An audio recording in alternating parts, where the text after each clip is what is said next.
के बारे में स्टडी करेंगे। और जैसे कि अलजेब्रा एक बहुत ही इम्पोर्टेंट टॉपिक है और बेसिक से सारी मैथमेटिक्स की।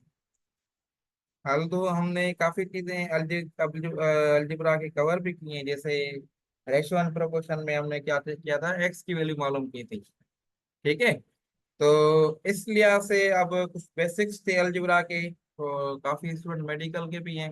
होपफुली आप लोगों ने स्टूडेंट्स ने कवर भी की होंगी ये चीजें अपने स्कूल लाइफ में, लेकिन आप शायद भूल गई हो या क्या। तो इंशाल्लाह इस लेक्चर के बाद आपको अलजेब्रा की सारी बेसिक्स जो है वो कवर हो जाएंगी।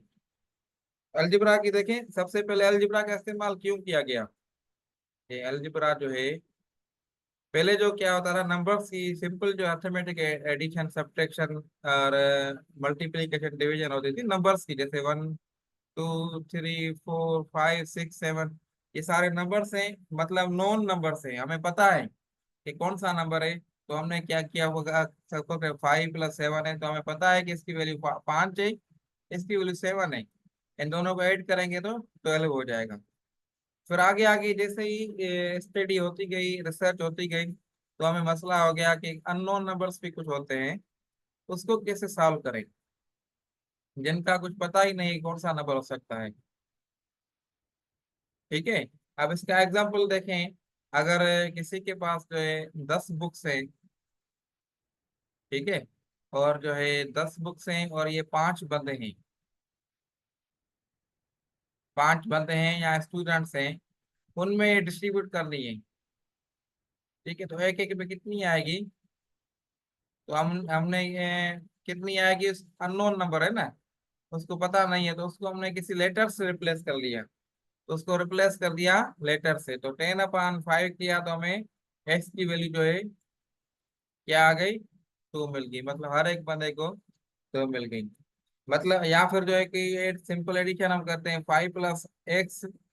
तो x की वैल्यू हमें पता नहीं है क्या है, अननोन है। तो अननोन जो प्रॉब्लम्स होते हैं, अननोन नंबर मालूम करने के लिए हमें x y z या a b c मतलब लेटर्स का सहारा लेना पड़ा।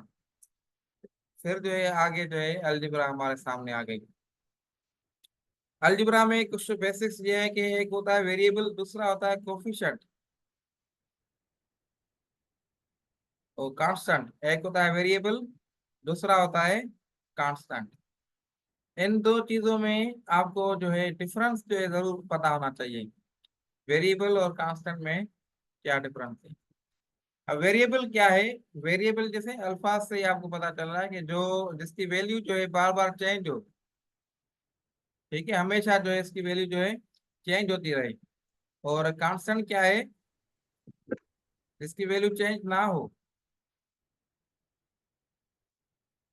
और उसकी वैल्यू हमेशा कांस्टेंट रहे, तो उसको जो है क्या कहते हैं, कांस्टेंट बोला जाता है।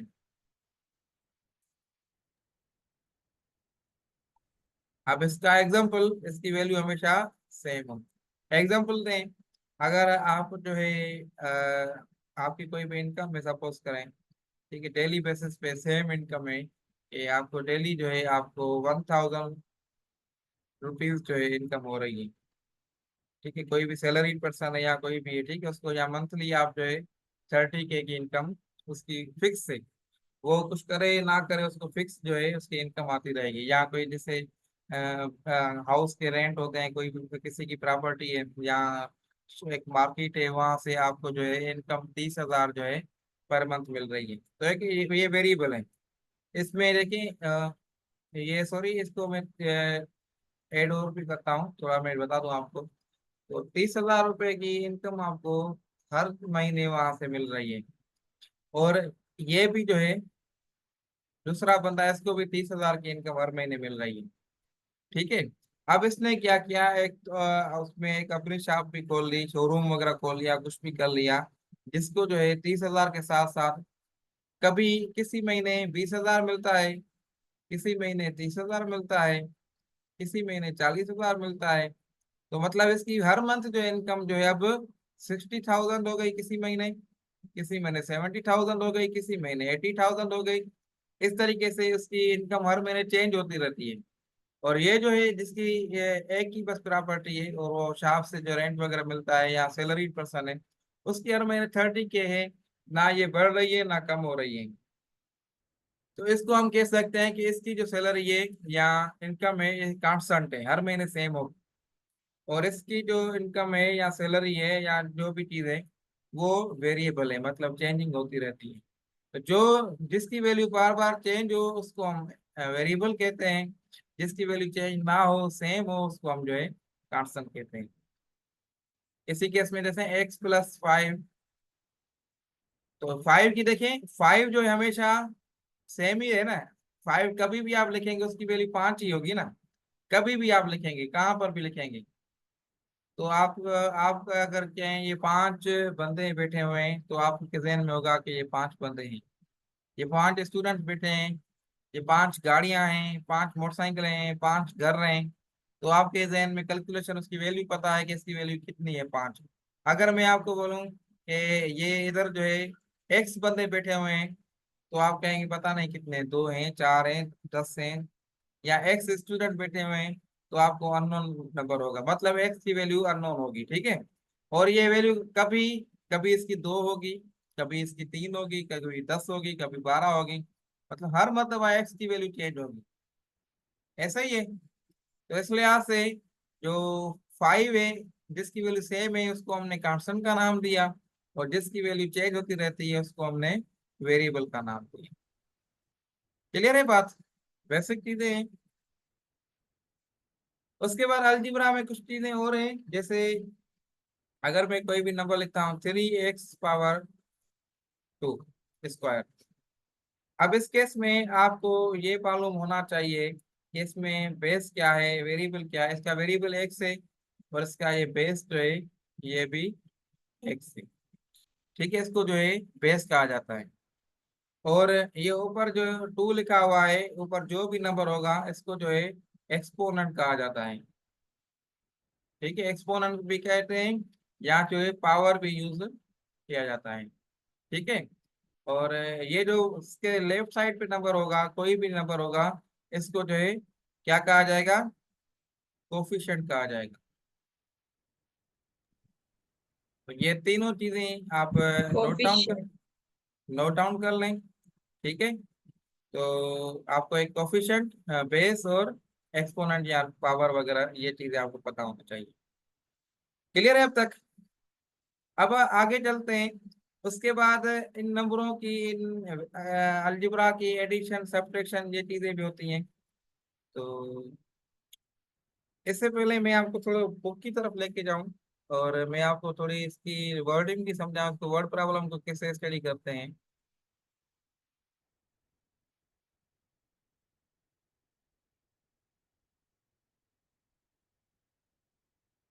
ये आप जो है इसकी प्रिपरेशन कर रहे होंगे ना, प्रैक्टिस, मैंने आपको कहा था जो टॉपिक्स हम कवर करें उनकी प्रैक्टिस भी क्या कीजिए।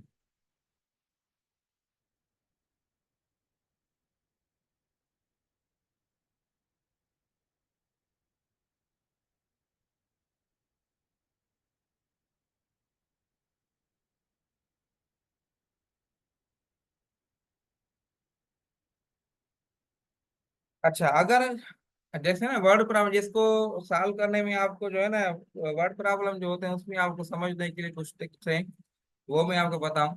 अगर ये आपको वर्ड प्रॉब्लम में सम ऑफ का नंबर यूज हो जाए, सम ऑफ 6 एंड x है जैसे इधर, या सम ऑफ 2 नंबर्स 3 एंड 4, सम का मतलब जो है आप जो है डायरेक्ट उसको जो है ऐड करेंगे, जैसे 6+x जो है एडिशन किया गया है, ठीक है। और 3 टाइम्स, अगर टाइम्स का लफ्ज यूज हो, टाइम्स का मतलब लफ्ज हो, तो उसमें आप जो है क्या करेंगे, 3 टाइम्स का क्या करेंगे, उसको किसी भी नंबर हो किसी से भी हो तो आप वो मल्टीप्लाई करेंगे। टाइम्स हो, अगर 5 टाइम्स हो तो 5 मल्टीप्लाई करेंगे, 3 टाइम्स है तो 3 मल्टीप्लाई आप 3 टाइम्स नंबर वाई, नंबर जो भी है कौन सा नंबर है वाई है तो उसको 3 टाइम मतलब 3y कर लिया। ये इसके इसके बीच में जो सिंबल है ना ये मल्टीप्लीकेशन की सिंबल कहलाती है। Product of 2 numbers, 2 numbers unknown है, तो आपने एक्स वाई दो कोफिशिएंट दो वेरिएबल्स ले लिए और एक्स वाई आपने दे दिए। 5 इज ग्रेटर देन 4, तो 5 ग्रेटर देन 4 की ये सिंबल लगा लिया आपने।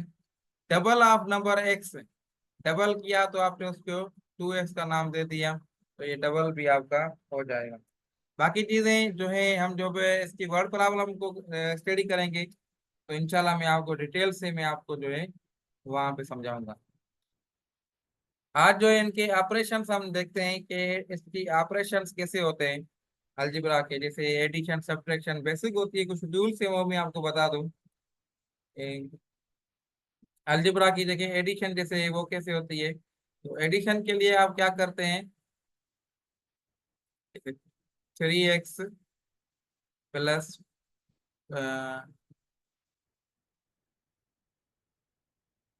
2x। अब एडिशन के लिए पहला देखें उसूल जो ये होगा एडिशन में, उनके जो वेरिएबल्स है ना, बेस बेस के वेरिएबल सेम होने चाहिए। जैसे मैंने अभी 2y लिखा था वो मैंने मिटा दिया, अगर y होता तो फिर हम इनको ऐड नहीं कर सकते थे, ठीक है ना। तो 3x प्लस 2x वेरिएबल आपके सेम है, तो आपकी एडिशन हो सकती है। अच्छा, दूसरा कंडीशन, दूसरी कंडीशन ये है, इसमें एडिशन में, एडिशन की मैं बात कर रहा हूँ, ठीक है, मैं एडिशन की बात कर रहा हूँ कि एडिशन में एक तो वेरिएबल सेम होना चाहिए, और दूसरे एक्सपोनेंट्स या पावर जो मैंने आपको बताया था वो भी सेम होना चाहिए, उनकी हम एडिशन करते हैं। अब 3x प्लस 2x है, अब इनके देखिए इधर कोफिशिएंट सेम हो या ना हो इससे कोई फर्क नहीं पड़ता, कोफिशिएंट को मैं क्या क्या करना है वो मैं बताता हूँ आपको। अब इसका देखिए 3x का पावर क्या है इधर, अगर आप बताएंगे तो आसानी होगी, नहीं तो मैं बोलता जाऊंगा बस आगे। 3x का पावर क्या है, इसका पावर 1 है, और 2x का पावर क्या है, इसका पावर भी 1 है, ठीक है। अगर ये पावर मेंशन नहीं होता किसी भी वेरिएबल के ऊपर, बेस के ऊपर, तो वहां जो है 1 समझा जाता है। अगर तो ये 3x स्क्वायर होता तो फिर इसकी पावर 2 होती, ठीक है। अगर ये पावर सेम है दोनों के, बेस भी सेम है, तो फिर क्या होगा, फिर उनके एक्सपो कोफिशिएंट जो है, कोफिशिएंट्स उसके ऐड होंगे, ठीक है, कोफिशिएंट रहेंगे। अब ये देखें दोनों के बेस भी सेम है, पावर भी सेम है, तो कोफिशिएंट क्या है, 3 और 2, तो हमने ऐड कर लिया तो ये 5x हो गया, ठीक है। आ रही है बात समझ में। इसी तरीके से अगर मैं दूसरा लिखूं, 5x square plus 3x plus 7x square plus 4x। अब इस केस में देखें तो जिनके पावर सेम है, अब देखिए सबके बेस तो सेम है ना, लेकिन पावर जिनके सेम होंगे उनके हम ऐड करेंगे, दूसरी कंडीशन मैंने आपको बताई। तो इस केस में देखें तो आपने 5x स्क्वायर और 7x स्क्वायर आपस में ऐड करेंगे, तो ये क्या हो जाएगा, 12x स्क्वायर, और 3x और 4x इनके बेस और पावर सेम है, तो ये आपस में ऐड करेंगे, तो ये क्या आ जाएगा, 7x। अब ये आपका फर्दर सिंप्लीफाई नहीं होगा, ठीक है, क्योंकि देखिए इधर पावर 2 है, इधर पावर 1 नहीं, तो आपका ये फर्दर सिंप्लीफाई नहीं होगा, और आपका आंसर जो है 12x square plus 7x answer आ जाएगा। आ रही है बात समझ में। अगर जो वेरिएबल दूसरा हो कोई भी, अम, जैसे 5x plus 3x plus 7y, ठीक है, और प्लस 2y कर लेता हूँ। अब देखें वेरिएबल डिफरेंट है, तो इस केस में जिनके सेम डिफरेंट सेम वेरिएबल और सेम पावर है, तो देखिए इसके सेम वेरिएबल सेम पावर है, तो ये आपस में ऐड होंगे, और ये आपस में ऐड होंगे, तो इसका क्या आंसर आ जाएगा, तो ये 8x plus 9y। I hope आपको एडिशन समझ में आ गई होगी, और सब्ट्रैक्शन भी इसी तरीके होगी, इसी तरीके से होगी।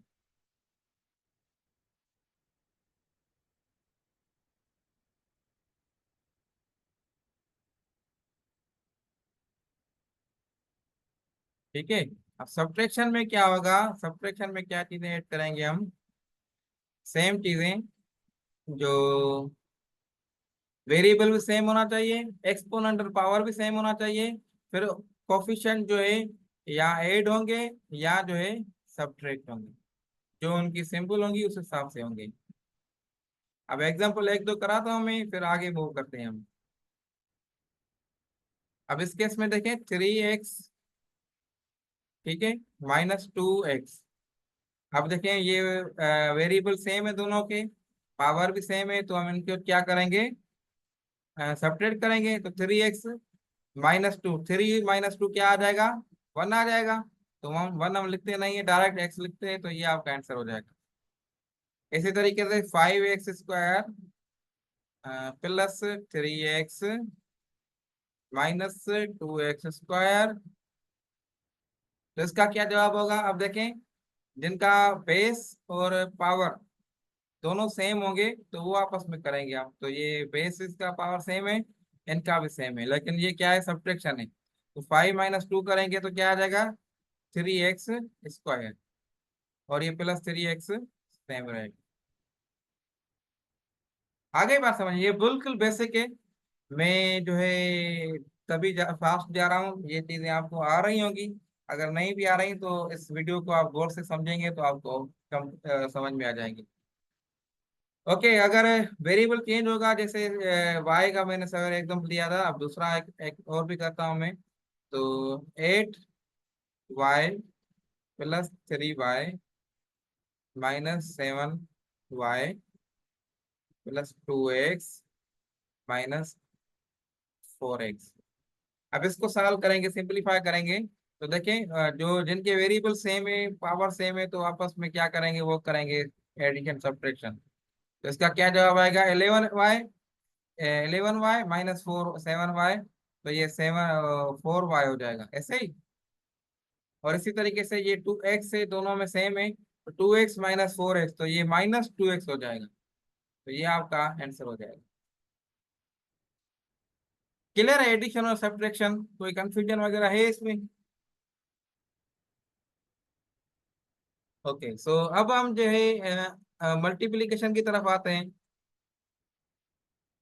अब देखिए, जैसे एडिशन और सब्ट्रैक्शन थी ना, इसी तरीके से मल्टीप्लिकेशन और डिवीजन भी आपको आसान हो गया अगर मल्टीप्लिकेशन आ गई तो।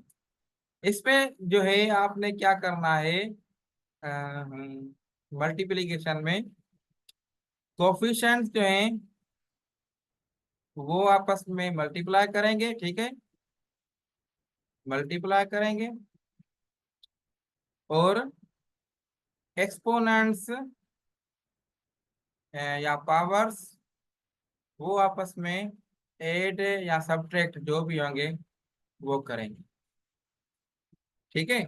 लेकिन ऐड करेंगे, मैं अभी आपको मल्टीप्लिकेशन का बता रहा हूँ ना, दूसरे में नहीं जा रहा मैं अभी। एक्सपोनेंट या पावर जो क्या करेंगे, ऐड करेंगे। अब इस केस में एग्जांपल में आपको देखूं, 3x 3x × 4x, ठीक है, इसका क्या जवाब आएगा। कोफिशिएंट्स आपने करने हैं क्या, मल्टीप्लाई। तो 3 और 4 इनका कोफिशिएंट है, ये 12 12 हो जाएगा।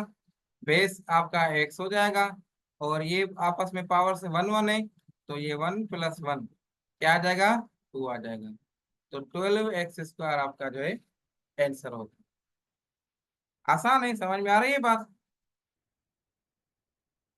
इसमें बेशक वेरिएबल चेंज हो। अब देखें, दूसरा एग्जांपल मैं करवाता हूँ कि 4x², ठीक है, मल्टीप्लाई बाय 5x³ अब इसका आंसर क्या होगा। तो आपने 4 × 5 किया, तो ये 20 हो गया। 20, x आपका वेरिएबल रह गया, और 2 आपका ये पावर, ये 3 पावर, 2 और 3, 2 + 3 आप करेंगे एडिशन, तो आपकी 5 हो जाएगा। तो ये आपका जो है इसका आंसर हो जाएगा। अब इस केस में देखें, तो मैंने ये चेक नहीं किया कि इसका पावर क्या है, सेम है नहीं है, मैंने डायरेक्टली मल्टीप्लिकेशन स्टार्ट कर ली। तो जैसे एडिशन और सब्ट्रैक्शन में था कि हमने चेक करना होता है पावर, और दूसरा क्या, बेस। इसमें कोई भी कंडीशन ऐसी नहीं है। अगर तो मैं अभी दूसरा क्या करता हूँ, मैं वेरिएबल चेंज करता हूँ, ठीक है। वेरिएबल चेंज करता हूँ तो ये 5,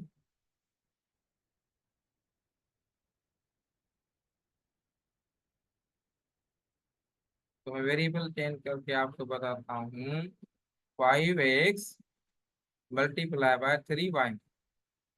ठीक है, तो अब इस केस में क्या होगा। अब एक रूल दूसरा मैं आपको ऐड कर दूं कि आपने जो पावर्स ऐड करने हैं ना, वो सेम वेरिएबल के हों। वेरिएबल उसका चेंज ना हो, उसके जिसके वेरिएबल चेंज होगा उसका पावर ऐड नहीं होगा।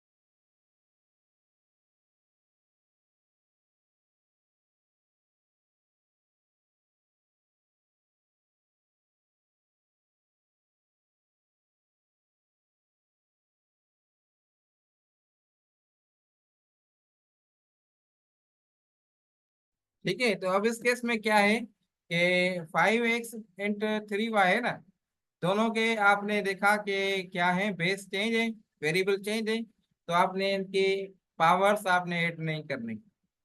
पावर्स जो होंगे वही रखेंगे। तो 5 इंटू 3 15, और x और y, ये आपका आंसर हो जाएगा।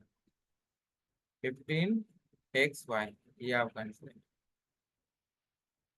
ओके, अगर मैं इसको दूसरा चेंज करूँ एग्जाम्पल को, 5x² और मल्टीप्लाई बाय 3y, तो इसका आंसर क्या होगा, 15x² y। तो उसका सेम वेरिएबल रहेगा। अगर मैं दोबारा इसको थोड़ी चेंजिंग करूँ, 5x² मल्टीप्लाई बाय 3xy करूँ, ठीक है, तो अब क्या होगा, जो x का पावर है ना, जो x का पावर है वो x के पावर के साथ ऐड होगा। जो x का पावर 2 है, इसका पावर कितना है, 1 है, तो ये आपस में ऐड होंगे, 2 + 1। अब जो है 15, x का पावर क्या आ जाएगा, क्यूब हो जाएगा। 2 + 1 कर दिया, बाकी y का पावर सेम रहेगा। आ रही बात समझ में। अगर मैं दूसरा इसको और चेंजिंग करूं, थोड़ी वो चेंजिंग करूं, फिर मैं डिवीजन की तरफ आ जाता हूं। आखिरी एग्जाम्पल है इसका, 5x² y multiply by 3। Coefficient भी चलो ठीक है चेंज कर लेता हूँ, 3 की बजाय 4 या 6 कर लेता हूँ। ठीक है, 6x, x⁻³ और y⁻4। अब देखिए अब क्या होगा, जो y का पावर है y के पावर के साथ ऐड होगा, बाकी दूसरे के साथ वो होगा x का x के साथ। तो इस केस में आप देखेंगे तो 5 × 6 कोफिशिएंट वही आपस में मल्टीप्लाई होंगे, 5 × 6 तो ये 30 हो जाएगा। और x² ये x³ ये दोनों आपस में होंगे 8, तो ये x⁻5 हो जाएगा। और y 1 है, इधर 4 है, तो 1 + 4 5, तो y⁻5 हो जाएगा। तो ये आपका जो है आंसर हो जाएगा। हो गई बात क्लियर। अगर जे इसमें दूसरी एडिशन कर लूँ, सेम कर लूँ तो अब इसमें 3 अगर वेरिएबल तीसरा भी मैं ऐड कर लूँ, 5x² multiply by 6x³ y⁻4 और z। तो इसमें क्या होगा, सेम होगा, बस z जो है वो अलग रखेगा, जैसे सवेरे हमने किया था। तो 5x, ये क्या हो जाएगा इसका आंसर, 5 × 6 30, और x⁻5 y⁻5 और z⁻1 वही रहेगी। तो ये इसका आंसर ऐसे हो जाएगा। क्लियर है बात, कॉन्सेप्ट सारे समझ में आ गए मल्टीप्लीकेशन के भी। अब हम जो है डिवीजन के हवाले से थोड़ा डिस्कस करते हैं, फिर जो है हम जो है एंड करते हैं लेक्चर। डिवीजन भी ऐसे ही होगा जैसे हमने मल्टीप्लिकेशन की थी।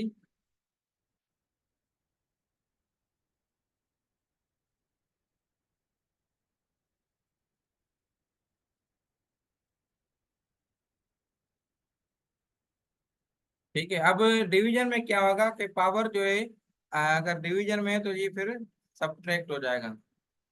कैसे होगा? अब डिवीजन अगर मैं करूं कि 5x power 3 divided by 2x power power 1 कर लेता हूँ, ठीक है। तो अब इसको 5x नहीं 6x कर लेता हूँ ताकि आपको आसानी हो। इसको 6x कर लेता हूँ, ठीक है। अब इस केस में क्या होगा, कोफिशिएंट्स जो है अब मल्टीप्लाई नहीं है, कोफिशिएंट्स अब क्या हो रहे हैं, मैं इसको मिटा दूं। कोफिशिएंट्स अब जो है डिवाइड हो रहे हैं, ठीक है। और एक्सपोनेंट जो है ये ऐड नहीं होंगे, बस डायरेक्ट जो है सब्ट्रैक्ट होंगे।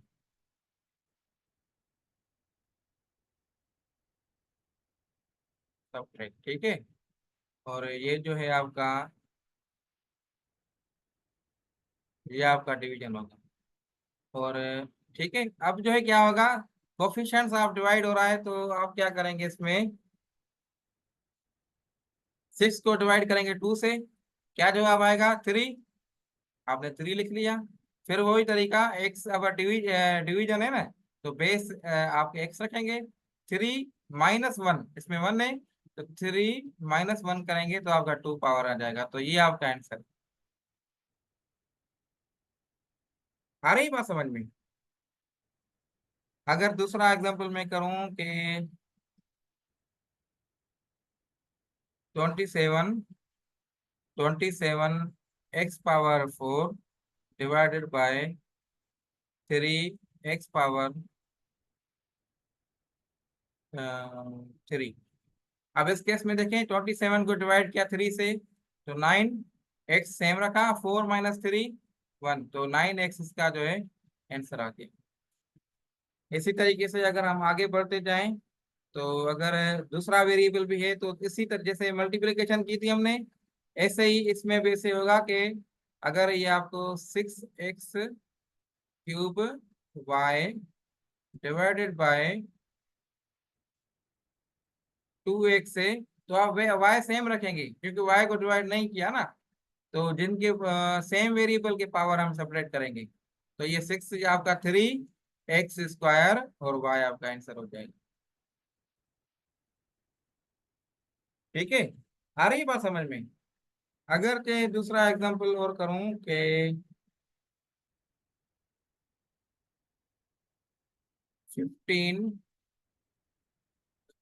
15x power 4 y power cube ठीक है, डिवाइडेड बाय 3x और y पावर 2। अब इस केस में क्या होगा आंसर, ये डिवीजन किया 15 डिवाइडेड बाय 3 तो 5 आंसर आ जाएगा। और x पावर 4 - 1 तो आपका x पावर क्यूब आ गया। और y पावर क्यूब y² तो आपका y आ गया। तो ये आपका जो है आंसर आ गया। इसी तरीके से आपने x और y को अलग से सब्ट्रैक्ट करने हैं। क्लियर है सारी चीजें, कोई क्वेश्चन तो नहीं है? बस आई थिंक काफी चीजें हमने कर ली इसमें अलजेब्रा के ऑपरेशंस में। मजीद कोई क्यूरी हो तो बेशक पूछ लें, फर्दर हम इसको डिटेल में करते रहेंगे आगे भी।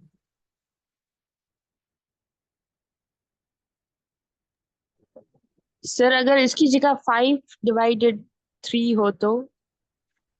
अच्छा, 5 डिवाइडेड बाय 3 हो तो कैसे होगा? तो ठीक है, ऐसे कहते हैं ना आप, 5x है, तो 5/3 आप जस्ट जो है इसको 5/3 कर लें,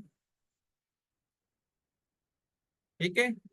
या अगर आप पॉइंट्स में ले जा रही हैं तो 5 को 3 से डिवाइड कर लें, तो 1.3 तो आपके पास 2 बचा पॉइंट, और 0 दे दिया 6, तो आप 1.6x³ ये भी आंसर दे सकती हैं। सर हम पॉइंट्स में मतलब दे सकते हैं आंसर? पॉइंट्स में दे सकते हैं, अगर आपको एमसीक्यू में रिक्वायर्ड है तो ये भी आपका आंसर है। और ये भी आपका आंसर है, दोनों सेम है, दोनों हो सकती है, कोफिशिएंट पॉइंट में भी हो सकते हैं। ये आपने फिजिक्स में ही पढ़े होंगे, फिजिक्स केमिस्ट्री में पॉइंट्स में होती हैं।